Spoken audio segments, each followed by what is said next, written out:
My name's Nick McNaught, and this is my DIY hot tub.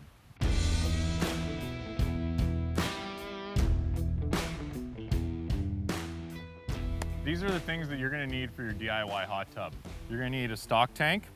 Typically you can use a 150 gallon. I used a 300 gallon because it comfortably fit 3 people, but a lot of people tend to like doing 150 gallons because it heats up faster. It's more portable, fits in more places, but we got tons of space and we got tons of people, so a 300 gallon stock tank. You're gonna need your 55 gallon drum, and you're gonna need some 1/2 inch copper coil that you're gonna run and pipe from the hot tub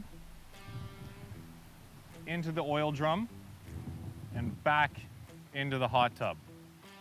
This is where the water is gonna pass through and get heated by the fire and then shot back into the tank. So what's gonna happen is, out of this bottom hole, cold water is going to be pulled by the fire, heated up in the coils, and then shot back through the top coil into this hole. And so there's gonna begin a cycle of hot coming in from the top and cold leaving at the bottom. And as the water in the tank starts to get warmer and warmer, the water getting sent into the fire is gonna get warmer and warmer and heat up faster and faster. So exponentially, this tank of water is gonna heat up pretty quick as long as we keep the fire in that oil drum raging. What I did was I cut a little door into the side of the drum. How the f do you cut these guys?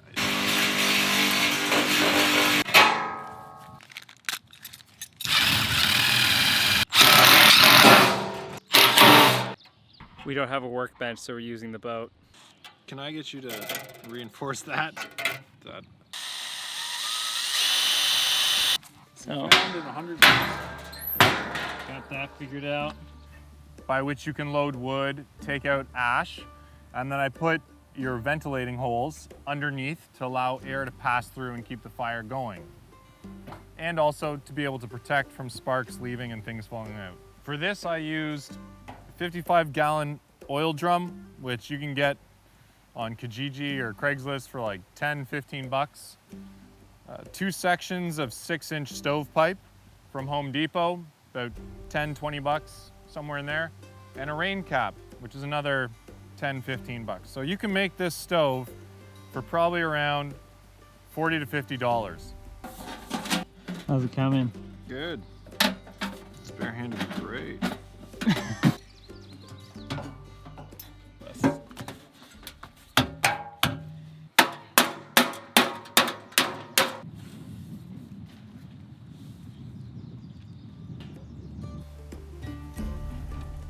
Removable lid.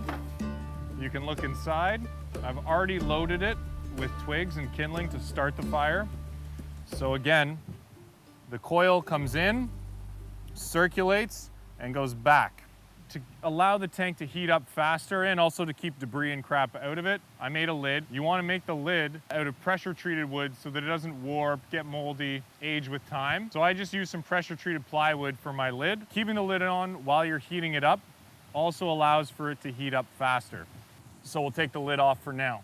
It takes about 4 hours to get it from somewhere in the 60s to just over 100. And then it'll hold its heat overnight through the next morning to around 90 degrees, even 18 hours later. So it really holds a lot of heat. Warning, wood-fired hot tubs get extremely hot. Make sure you always have a temperature gun to gauge the water. Right now we're at 61.3. Before you get in the tub, make sure you take a reading of the temperature to make sure it's not too hot. Very easy to get burned by a tub like this because of the temperature that it can get to. I like to give the tub a little clean. I really wish I had used less coil when I made this tub. I have probably around 35, 40 feet of coil going from the tub to the stove and back. And I think that if I had used less coil, it would have helped heat it up faster. If you can find thicker coil, use it. That'll also help you in heating the tub up faster. The thickest coil I could find was 1/2 inch. If you'd like to make another modification, something I'll be doing for next year, you can put wood around your tank, maybe fill with gravel or sand, and that'll create a heat barrier so that it retains its heat even longer. Now, I also fashioned a little shelf so that while you are enjoying said hot tub, you can put a candle, perhaps a dinner for two, a charcuterie board. It also acts as a great bench for you to hop in. This would operate fine on its own if I was to just light the fire and allow the natural induction to work. However, I found that for my purposes, using a water pump hooked up to the cold water jet going into the fire helps speed up the water flow and get my water hotter faster. If you are going to use a pump and it is electrical, never get in the tub while the pump is still in there or connected. That's a real hazard.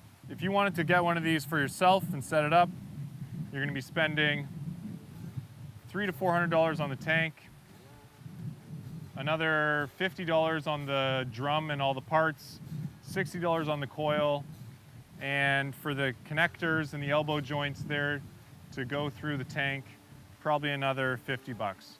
So you're looking at 500 bucks for this whole setup for an awesome tank that's now lasted us a whole season and has really been probably one of the coolest installations that we've done here on our property. You can be romantic about it and use matches, or you can be functional.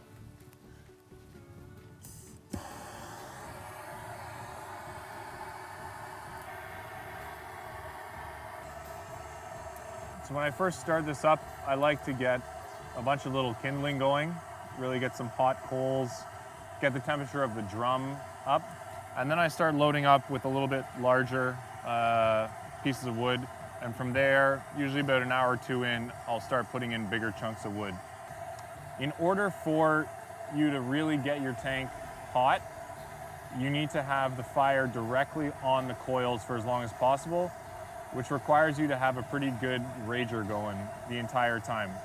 So kindling, if you have a lot of it, is your best bet because it creates kind of a volume to the fire, more so than a longer lasting fire. You tend to need to be around the fire probably every 15 to 20 minutes to re-stoke it, relight it, make sure the flames are on the actual coils.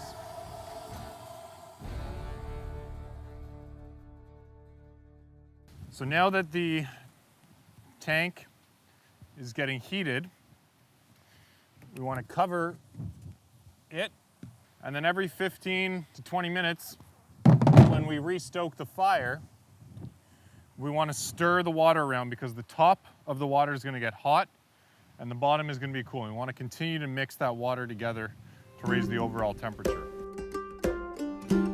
You want to make sure that you're getting all the right size fixtures. One of the issues I had when making this was that the coil was 1/2 inch and the connectors I was connecting to were 1/2 inch, but the outside diameter and the inside diameter you want to make sure line up so that there's no leaks. You also want to make sure that your vent holes are in the right spot to ensure that airflow is correct. And more than anything, you want to give yourself enough time to get this hot. Sometimes it takes longer than you think, and if you're trying to get it warm for a particular occasion or time, give yourself a few extra hours to make sure you can get it there. Babying the fire and staying close for the first little while to make sure that it's underway is really important because it tends to change, and you can have a great fire going in here, but if it's not getting the flames on the coils, then it's not going to be doing too much. I'd say the greatest error or risk you could have with this is getting the water too hot. I've gotten the temperature in here up to 113 before when I just left it on with the fire for too long. And at that temperature, you could have a really serious burn. So making sure that you are checking the temperature of the fire, not only as you're about to get in it, but also as you're heating it up to make sure you don't overheat it and you have to sit around for hours until it cools down. So over here is an example of what you don't want, and over here is an example of what you do want. Although the fire is great, the coils over here aren't in the flames. Over here they are. So for me, what I would try and do is maybe add a few more pieces of kindling to get the fire to come up over all of the coils and get us cooking faster. Dude, we got a good one. Holy shit, this is good. This is fucking intense. This shit's hot as fuck. Just feel the heat.